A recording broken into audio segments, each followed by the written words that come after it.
Welcome to Second Listen Saturday on the Parenting Roundabout podcast, where we share some fun moments from a past episode for your weekend listening pleasure.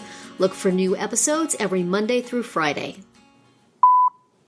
As you may know, schools around the country have very frequent lockdown drills, other safety drills. They have actual lockdowns for incidents. And we were talking about this recently among the three of us and just thinking about all of the kind of issues that it brings up. So we thought we would talk about that today. So Nicole, take it away. Yeah, so living where we do, and just the very sheer amount of people that live down here, there is always something happening, good or bad, sadly. And so our schools have reacted or, created emergency lockdowns in response to some of these events that have actually been quite scary, and especially in more recent years. And so whenever there is, they have this set of criteria preceding the decision to lock down the school. And usually it involves, some action happening around the school, whether police action or, other kinds of perpetrator action. Police tanks or whatever they call them, or helicopters SWAT teams. So last year alone, there were 3 lockdowns at my daughter's school. Actual lockdowns and not drills? Actual lockdowns not drills. Yeah. That's a lot. So it is a tremendous amount, especially for this small little community that we live in, although we are adjacent to San Bernardino and all these other places that are, they have higher rates of things gone bad. Yeah. and they somehow make it over into Redlands. But anyway, so there's this whole kind of procedure that happens when there's this lockdown. And it's almost, in the first couple times, of course, my daughter was a little bit, she was quite alarmed. I mean, the one thing they do allow the kids to do is to use their cell phones to communicate with their parents, although they do encourage them not to go on social media in case, they can be tracked, or I don't know what that whole situation is. But you get a text from your kid, we're locked down. Yeah. Yeah, and so what are you supposed to do? Exactly, and so my goodness. So I know of one incident. So last year that my daughter was in English class. No, this was her freshman year because they had a lockdown freshman year too. Anyway, so I guess what happens is there's some kind of a phone call or an announcement over the PA system, and immediately the kids have to shut the blinds, turn off the lights, and move away from the windows. And then they have to sit under their desks on the floor. And then I'm picturing like a 6 foot tall 16-year-old trying to sit under a desk. I know, or I guess maybe beside it, or at least on the floor somewhere, but they have to stay low, right? Are these those little desks? It's like the chair and the desk together? Yes. Oh, yes. man. So I guess they're sitting beside it maybe, or something that they have to sit, they have to get down. Under it myself, but I can see where it would be a problem for others. Yeah, they have to get down. And so then, of course, the cell phones come out. And she's telling me that they're in lockdown. And, of course, I don't know really what's going on other than she's telling me. And I said, can you hear anything? Is there open fire? Like, what's happening out there? And so the kids just basically kind of have to wait it out. And it's really kind of, for parents, it's unnerving. And then, of course, in addition to the whole procedure, the kids don't know how long they're going to be there.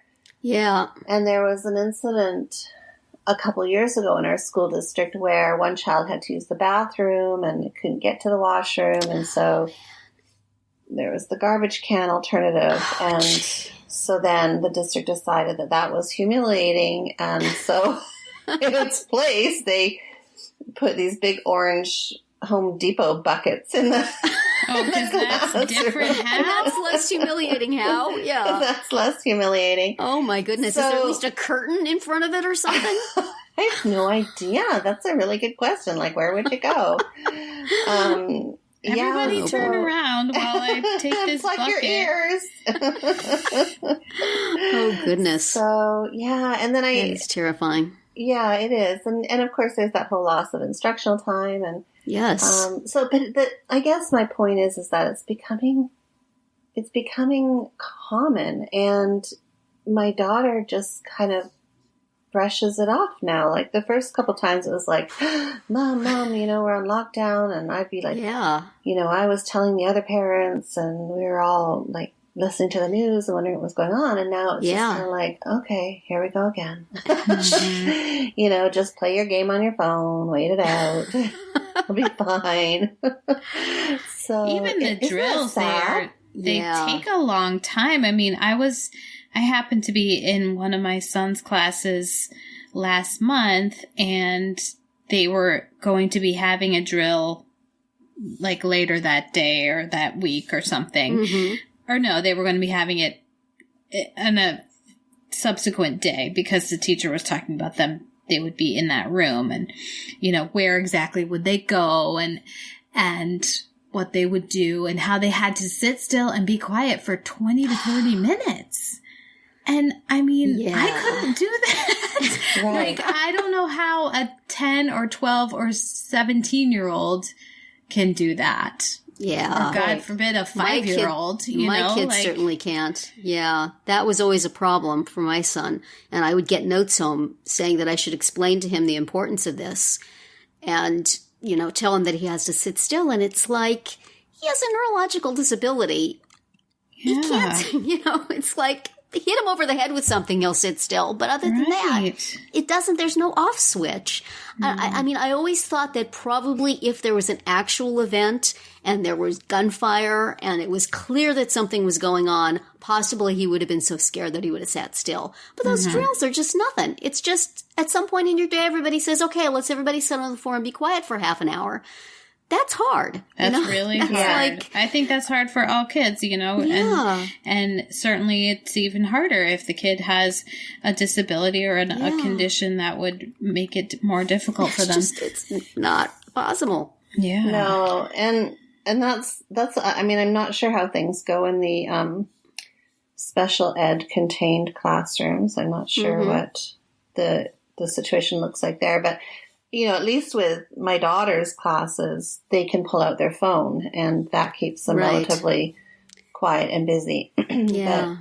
But, and then, I mean, and these lockdowns aren't the only drills that we have here. I mean, on top of that, we have the fire drills and then the earthquake drills. So it's just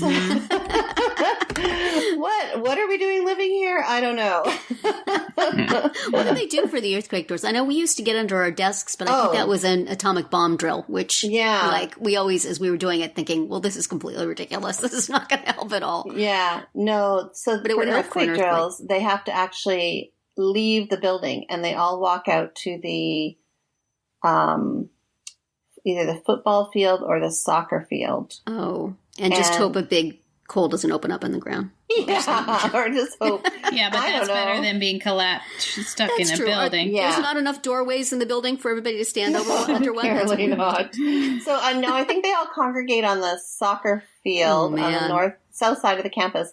And then there's big shipping containers that have supplies. So let's hope that the shipping containers survive whatever is going on. So, wow. Yeah, it's and that is mayhem. That is utter mayhem because you've got 2,500 kids out on a soccer field and teachers trying to contain them. So I appreciate that there are these emergency procedures in place. I'm just not sure how.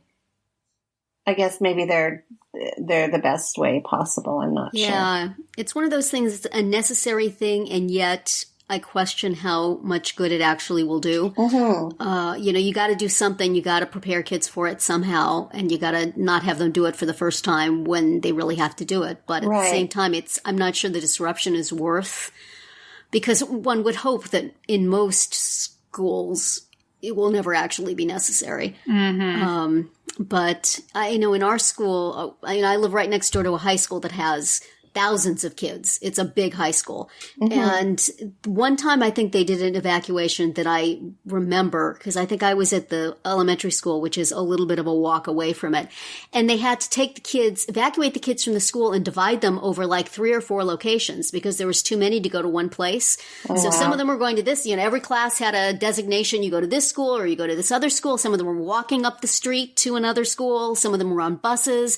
It was like this whole mobilization, which you have to practice, I guess, but I'm not sure it would have gone that smoothly if there was an actual emergency, because everybody would have been freaked out. Right. And it's, you're at the elementary school and suddenly 500 high school kids come tromping in. It's a little disruptive for everybody. The entire school district was disrupted for these things. But yeah, it was interesting yesterday, just as I knew we were going to be talking about this. All of a sudden, like at 4 o'clock, I noticed a whole bunch of police cars at the school next door, and they're like herding kids out of the building, down and across the street. Somebody's talking on a bullhorn. I couldn't hear what they were saying, but it seemed obvious they were evacuating the building. Now, this was after school, so there was, I guess it was just, kids who were there practicing the play, kids in the pit band. I think there maybe was a basketball game or something going on, so there was kids in the gym. So it was a smaller amount than would be on a normal day, but still, it was a considerable amount of kids to get out. And then there were police cars, at least 7 or 8 police cars up and down the side of the building for 2 or 3 hours afterwards. Wow. And I'm not a nosy Nelly. I'm sitting here at my desk. I have a window next to my desk, and I could, it was like Christmas, the amount of lights I had out of my window. But nobody, I was on Facebook seeing, does anybody know? And people said, oh yeah, my kid was sent home. They said it was the weather, but clearly it's not the weather. So I still don't know what it was, which seems odd. It seems like somebody should have made a statement. The rumors are that it was a bomb scare. Or possibly not a scare. I don't know. They seem to be searching for a real long time. So I don't know. It's weird when those kinds of things happen. And my gosh, if that had happened during the day, it would have been quite an operation. Because even just herding the number of kids that were there at 4 o'clock required a lot of yelling by bullhorn. Yeah. And I'm like, should I stay away from my windows? Is something going on there that I should know about? Yeah. Right. Makes you wonder.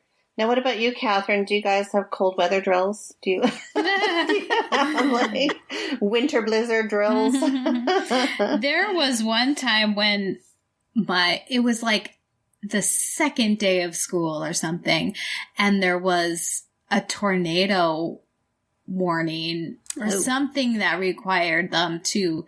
This was my kids were in elementary school, and something that required them to all be herded into internal rooms without windows.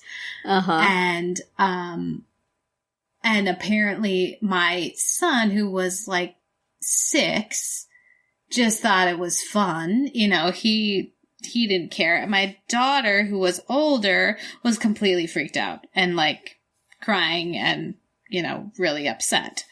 So, right. But what could you do? I mean, it was the second day of school. They couldn't have practiced or prepared, for any of this in advance. So, right. And I don't think in previous years they had practiced that particular thing. It wasn't a lockdown where they would shelter in their classroom. It wasn't a fire drill where they would evacuate. Right. It was another thing. So I don't know if after that they started practicing it, or they just were like, well, that's probably not going to happen again. I don't know. Yeah. Yeah, it's a whole thing. I also feel sorry for the staff in those situations, because if it is actually a real thing, I mean, your adults are going to be freaked out too, and you have to, I guess, try to be calm for the kids. But if somebody's not doing what they're supposed to be doing, it's such a stressful situation. It is stressful. Yeah. Very stressful. I have sympathy, but don't yell at my kid. So, well, don't yell at him when he can't help it. Yeah, he's trying to be. You know, I mean, I used to ask for if they were going to do a fire drill to let me know, and I would keep him home on those days because the noise bothered him. But of course, for these kinds of drills, you can't. They have to be a surprise, and everybody has to do it. And so, our school, when they have lockdown drills, they plan them in advance, and they tell the kids, they tell the parents.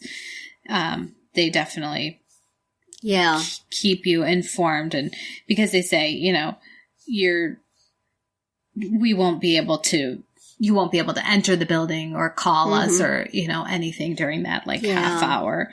Right. So, yeah, they do alert. So then if you get the text from your kid that they're in a lockdown and you know it wasn't scheduled, then you can panic. Exactly. Boy, I bet social media has become a hotbed of that. I mean, the kids aren't supposed to go on social media, but I bet the parents hit it pretty fast. Mm-hmm. Is there immediately, Nicole, when these things happen? Oh, yeah. It's everybody's on Facebook going, what's happening? Yeah, so much for the phone tree. Last night. There is no phone tree. It's like, you know, it's all over, Twitter and texting and social media, and it's every man for themselves. So, so much for that not panicking thing. Mm-hmm. So much. But yeah, I think we're the ones that panic more than the kids, obviously. Oh, sure. Yeah. Because you're powerless. You can't do anything. You don't know what's going on. I know.